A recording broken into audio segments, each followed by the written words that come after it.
started Hustlers University is because I was arguing with someone about how pointless the modern education system is. I think the modern education system is nothing but an indoctrination machine. I think they use it to indoctrinate the youth. I think it's a waste of fucking time. What, to brainwash people? To brainwash people, of course they do. And it's actually, because I can talk forever, the world is a spider's web, right? Everything extrapolates from everything else. And most people are not capable of understanding that nearly every single idea or habit or lifestyle which is propagated mainstream by the Matrix is done so with a Trojan horse. So even the educational system. Meaning with a hidden agenda? With a hidden agenda. So even if you look at things like women's rights, women need rights, women need protecting, women should be equal under the law, completely agree. They said they wanted women to work so people could pay more taxes, no? They want people to work so they can pay more taxes, double the tax base. But you know what else they wanted them to work for? Get the kids out of the... To get the kids out of the influence of the parents, right? When the woman's at home and the father's at work, those children are learning from the woman who's probably learning from the father, and you get to instill your own beliefs in those children. Government doesn't want that. The government wants the children to belong to them. So they get the woman out of the house and they send you to school for as long as possible to reprogram you. This is why you will see YouTube videos of children arguing with their parents, and their parents will say that's not true, and the children will say, I learned in school that a man can be a zebra, or whatever they learned, and they start arguing with their own children. You don't own your own children's minds anymore, because your children's mind is owned by YouTube and the school, right? And the school will say to you, if your parents ever yell at you or get aggressive to you, you come to me, and we'll tell the police. Don't worry about that. So they're doing it to brainwash the children, right? Because this is how you control the future. So the whole educational system in and of itself is a scam. They use feminism and the whole women's rights bullshit to get everyone's children into the indoctrination machine. They keep you there as long as possible. They want you to finish in debt because then you got to get a fucking job and become a good slave. But they don't teach you anything of value. Nobody learns anything of value in school. And everybody intrinsically knows this. Even the people who disagree with me, I said, if you see me pull up in my Bugatti in a gas station, do you look at me and think, wow, he went to school? Fuck no. You think drug dealer, gangster, scammer. Yeah. You think I'm doing something illegal because you understand if I was staying within the paradigms of the system, I couldn't have possibly achieved this. The only way you can fathom I've done it is by imagining me as an outlaw. Because you know within the paradigms of society, I shouldn't have even fucking done it. That's how much you know school's a scam. You don't look at someone rich and respect them thinking he went to school. The people you are learning from in school aren't even fucking rich. Your business professors never had a business. They're brokies. They're fucking broke. So school's a scam. And it's the biggest scam on earth. And the reason it's a scam, before I get into the meta point, the reason it's a scam is because it operates in a vacuum. It operates in a vacuum because it cannot be fairly compared to any other service. So you can get a loan for school, but you can't use that money for anything else. Because if they were to open it up and put the school, the education system, into the fair market of capitalism, it would fail. If I were to give you 100 grand and say you can get a degree, or you can buy a crypto, or you can start your own business, or you can do anything you want with it, who's going to choose a degree? No one, probably. Nobody! So they say you can only get the money if you use it for education, which allows it to operate inside of a vacuum. Because it operates inside of a vacuum, it is one of the few things on the planet which is allowed to be non-competitive. It's not competitive against any other investment. Everyone knows that. But you can only get the money for that. So you can't get the money to invest in anything else. So you end up doing it, learning something that is outdated, slow to learn. It doubly inflates. There's more degrees every single year, meaning the value of a degree decreases. And the price goes up every single year. So it's worth less each year. It costs more year on year. There's no other industry where you can even get away with that. You get wrecked, except for the educational system. So I was explaining why it's all a fucking scam. And people say to me, well, what else am I supposed to do? I don't know what else to do. I said, I'll tell you what, I'll start a school, and my school will teach you how to make money. Because what do you want to work for? Oh, I want to work for my passion. Da, da. If you want to work for your passion, fuck off. What do you want to work for? I want to work for money. You're the guy I need. You want to work for money. Because there's people who really don't want to do what they enjoy. That's fine. You're never going to be rich that way. Go be a vet. A vet, you might be rich. Go work in the zoo and clean up pig shit because you get to be near an elephant. If that's your thing, go do it. Your passion has nothing to do with getting paid. So the people who are serious, the people who are smart enough to go, I only work because I want money. I don't care what I do. I just want money. Cool. Then you can come to my school. Now, my school is competitive. My school does not operate inside of a vacuum. It's $49 a month for Hustlers University, and we teach 18 modern wealth creation methods. We teach 18 different ways to make money. In the modern world, which is very different from the old world, which is a key point because people always say, well, my parents told me, your parents lived in a different fucking world. Your parents bought a house for $60,000 and now it's worth $500,000. So of course they're telling you to save up, buy a house. How are you gonna buy a house for $500,000? You're working at Starbucks, G. It ain't gonna happen, right? So all your parents' advice is outdated and it's bullshit. So all the old advice is bullshit. Saving money is bullshit. Inflation's like 10%. Save. You got to get rid of your money. Fuck saving. You got to fucking spend it. So everything they tell you is wrong and old. So it's all modern wealth creation, 18 different modern wealth creation methods. It's $49 a month. And you can spend that $49 on anything you want. You don't have to join my school. You can go buy lunch if you want. So I'm competing against the entire world, right? You can invest that in anything. And people are still choosing my school. That shows it has a genuine value. At the point of this podcast where I checked this morning, we have 108,000 students. 108,000 students. 108,000 in Hustlers University? Correct. Whoa. 108,000 isn't impressive that I've amassed. It's impressive that I retain. There are 108,000 people in the world who have joined my school for $49 a month. And they say, I am getting more for my money or more value than I'm investing here. I'm either making more money back or I'm learning more than I would ever possibly learn for $49 anywhere else. So I, unlike traditional education, genuinely compete in the world. And I'm the only educational platform in the world that does this. There's no competition at all. And I do it because the people who join my school and listen actually make money. You've seen Air Drake, the plane that he's got, 787 full private jet, massive thing. Nice. That would be your house. That could be sick. That would be nice, yeah. But then you kind of go deeper down the rabbit hole, which I always end up doing. They can seize jets, they can seize houses, they can seize. All you truly have is your soul and your state of mind. Like, you don't have anything else. If you had a state of mind that meant you didn't fear jail, and you had a soul that meant you knew you were doing the right thing, that's the only way you're free. Not because you stay out of jail. Staying out of jail doesn't make you free. Having a house you can hide in like a cockroach so the robbers or the government don't know where it is doesn't make you free. What makes you free is, I'm going to tell the truth, and no matter what they do to me, I'm going to be happy anyway. I'm happy in jail. I'm fine with jail. Put me in jail, and the prosecutors can all sit around and high-five each other. I don't care. You didn't win because I'm happy anyway. I don't care. And I'm more famous than ever, so I still win. So that is freedom. Freedom, truthfully, is developing a mindset where the worst they can do to you doesn't hurt you. Kill me then. Kill me. But I don't know where I'm going to go once I'm free. I have no idea. I don't know where I'm going to live once I'm free. I have no idea. I don't know if I'm going to live anywhere ever again. I have no idea. I don't know. I'm just going to have to play it by ear, I guess. And I will say this. There is a strange sense of homelessness that I do feel. Because when your host nation, which I consider to be England, I'm part English, part American, but I left America when I was very young. I consider myself British. When your host nation attacks you and abandons you, it's a strange feeling. I want people at home to understand that. Imagine you were raised in England, you're British, you've spent your whole life watching Coronation Street and eating fish and chips and saying, you can't park there, mate, and everything else, like everyone else. And then, because you have a point of view, members of parliament, the BBC, which is state-sponsored media, the mainstream media establishment, everyone turns on you and starts saying you're the devil. And please understand, if I was telling kids to chop their dick off, I wouldn't be the devil. Then I'd be celebrated. So if I was actually Satanist, if I was actually the devil, I'd be celebrated. And when you actually tell the good things and tell the truth, you're the bad guy. When your whole country, not a few people, turn on you, your whole country turns on you. It's kind of a sad feeling. Imagine all the times you had a best friend and they turned on you and started talking bad about you. Imagine how that made you feel a little bit. Imagine your nation doing that to you. Imagine your whole country turning on you. And it's kind of crazy because if I was from Azerbaijan and I was this famous and this influential and this many people listened to me, I'd be royalty. I'd be hanging around with the president.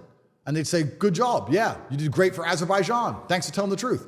But because I'm from England, and England is run by Satanists, it seems, and they're not a Christian nation anymore, it seems, because everything I'm preaching is Christian values. What am I saying? Work hard, dedicate yourself, don't give up, don't listen to the garbage. It's all the holy books. This Christian nation is so threatened by me that they've completely turned on me and have instructed prosecutors to try and destroy my life. It's a very strange feeling, and it does make you feel sad. The same as losing a best friend. Losing your country makes you feel sad. Because Romania was my adopted home. They've done to me what they've done to me. We can go down the rabbit hole as to whether they were inspired by the Americans and British or if they did it themselves. That's one conversation which I can't have yet. The other conversation is whether I stand a fairer chance in a Romanian court because it's less politically charged than an English court. Quick question there off that. Though you said you can't have the conversation yet, do you know the answer? Yes. Okay. So Romania was my host nation, but this has happened to me here. Okay, so you have a strange longing for home. But if your home is run by psychopaths who hate you ideologically, what do? It's really weird. I can't explain. It's a strange feeling of homelessness to be super rich and can go anywhere, but you have no home. And every house you've ever bought and tried to turn into a home has been decimated by law enforcement. Imagine it. Every time you go and you set up a little house somewhere else, you're like a refugee. You're like a refugee. Your nation hates you. You're a refugee. Your nation hates you. They attack you. You know you've done nothing wrong. You say, okay, I'll go, I'll move, and I'll start a little house over here, and I'll have a woman, I'll have kids, I'll have a family. My children live here. Boom, get on the ground, please. Okay, let me go over here with my family, my kids. Let me put my kids here. Thing. Get on the ground, get her. Like, bro, what the fuck am I supposed to do with my life now? It's scary. And then you could say, well, do I just shut up so they'll stop doing this to me? Or do I just continue to talk so I can tell everybody that they're going to do it to all of us? And that's the real question. I kind of feel like the men who avoid war think that war will end. But no, you just ensure your decimation and extermination. If you avoid to fight, if you wake up and say, I refuse to fight, you don't end the wars. You just make sure you lose. That's the difference. This war is coming for everybody. If they don't do this to me, they'll do this to someone else. In fact, they're probably doing it to many other people right now. I'm just the one with the biggest voice. So the reason I allow this to keep happening to me is because I understand that if I shut up, I don't stop it happening. Even if I stop it happening to me, maybe, I don't stop it happening as a whole. It's going to happen to anybody who tells the truth. Anybody who speaks up and has a large enough platform. Your ability to speak freely is directly correlated to your insignificance. Don't forget that. It's very important. And that's why I feel like instead of cowering out, I need to highlight it. And I feel bad, not for me. I feel bad for the mothers of my children. I feel bad for my 3-year-old kids. I feel bad for them. They're the ones I feel bad for. I'm a man. Put a gun in my face. I'm a man. Kids and women. These are innocent bystanders dragged to jail cells by prosecutors for justice. This is the angle. The good guys, right? This is the angle I'm looking at, because it's like you are the man that they're coming after, but they're the ones that are also going to have to face the... Well, here's the thing that's so interesting, right? Because that's the attack vectors of a powerful man has always been the same thing. When we said earlier about why rich men get in trouble, and I said girls, attack vectors will always be identified by your enemies, and the primary attack vector for any enemy is a girl. Give an example. Story we just told earlier about Lucy at my house. How did the bad guys with the machetes find out where my house was? A girl. If I have enemies who want me dead, let's say I've annoyed the Turks and I'm in London, I know how to not get caught. But the girl with her Instagram story, with the corner of the napkin, didn't know. Now I'm toast. Right. She tits a selfie up in the hotel. They recognized the hotel. Now they're waiting outside. Toast. If I had to catch and find someone, and he knew I was after him, I'd just find who his girls are. Who's he fucking? Boom, follow them. And bro, it's easy.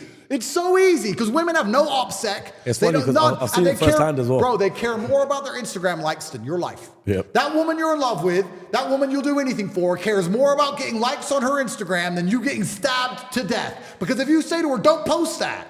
Don't post that. There's people after me. Well, it's just a picture. I go get my likes. Likes aren't even money. They're not even money. We mean likes. Who gives a fuck? Who cares? They're gonna kill me. Oh, but it's a coffee cup. It's cute. Bro. And you're in love with her. And when you die, 6 months later, she'll be in my brother's bed. Bruv. Wake up. Wake up. But women are the attack vector. So it's also the same with law enforcement. Andrew Tate is a bad man. But he's smart. And he's sharp. And he's got all his things in order. And we can't pin him down. Not because I'm bad, because I'm innocent. They don't believe that. They believe I'm just that good. I am that good. But I'm also innocent. So what do? Let's drag the women in here. Let's threaten the women. Let's sit his wife down, or one of his wives, or one of his girlfriends, and let's start telling her how often he cheats on her. Let's start showing her pictures of him with other women. Let's try and manipulate her. Let's show her. Let's lover boy method her. They're hypocrites. Let's sit her down and be nice to her and try and convince her to do something. So they're hypocrites because they do lover boy method. This crime. They sit your girlfriend down and say, you were with him on the 10th of February. You know on the 11th of February he was fucking this girl? Boom. You know he bought this girl this? Boom. You know this? Boom. And they just sit there like snakes and rats and just say, he's a cheater, he's bad. What's he ever done to you? And she'll be like, well, nothing. Okay, but does he ask you where you go? She goes, well, yeah, if I go out, he asks me where I go. Okay, controlling behavior, manipulative. Bro, they just fucking make it up. So women are the attack vector. So how do you avoid this attack vector? Well, be gay. Have no kids. Die alone. Well, you can't. So you have to have women around you. Especially when you're rich, you're going to have a bunch of beautiful women around you. So they're the attack vector for your enemies, for the law enforcement, for everything. So the women who are around me, yeah, they get caught up in the crossfire because that's how the enemy is going to try and get to me, whether it's the bad guys trying to kill me or the law enforcement. And I have to say to my women, listen, there's no light without dark. You fly on private jets and you get to drive around in my Bugatti and you get to stay in 5-star hotels and you get to go for golden facials that are 6,000 pounds at Harrods a day. You get all of that, yes. And sometimes these idiots are going to drag you down to a police station and say, why does he give you so much money? And you're going to have to explain to them, my facials are expensive. What do you want me to do about it? That's the game. But the fact that these evil people think they're doing good, dragging women into rooms and wrecking their lives, is crazy. But if you look at the biggest, most heinous acts ever done in humanity, it was by people who thought they did good. And this is where we go back into feedback. Because if I was a police officer, if I was a prosecutor, I would have enough cognitive ability to sit and say, am I the good guy here? Am I actually the good guy? No, I'm the police. That's Matrix mind. That's clown world. Actually use my brain. I'm dragging innocent people into rooms. I'm putting innocent people in jail. I'm questioning innocent women who are just getting presents from their boyfriend. I'm fucking with this guy who's never hurt me in my life ever. They've already been fucked with by the Romanian government. He's clearly innocent because they're about to let him out and he's not in jail anymore. What am I doing? Okay, I'm getting my wage, but what am I doing? Am I fighting the good fight here? But they don't even have enough feedback, enough self-analysis, or they're so arrogant that they'll look in the mirror and they'll put on their shirt every day. Yep, police. I'm the police. You're a dummy. You're the police. Go catch the guy who put acid in people's face. What do you mean they're the police? You dumbass. Yeah. You put fucking my baby mama in jail. Bro, clown world. Clown world. We live in a joke. We live in a clown world. I don't think people understand that every single thing that you believe in at home, the medical system, the judicial system, the financial system, the educational system, you name a system, it's a joke. The shit they teach in school's a joke. The money's not real. Law's not real. It's all a big clown show. It's a circus. All of it. And they're the things you rely on. You need these things. You need them to educate your kids. You need the money to be worth something. You need the law to be fair. And it's all a scam. All of it's a scam. It's like life as we know it is a scam. It's a scam. Yeah. And then you sit down and go, okay, well, if that's true, what do we have left? What do we do, Andrew? And I go back to my original answer. You need brothers who will die beside you because that's all life's ever been. When things get hard, and when I say hard, I mean really hard, the best thing you're going to have is a brother who will die beside you.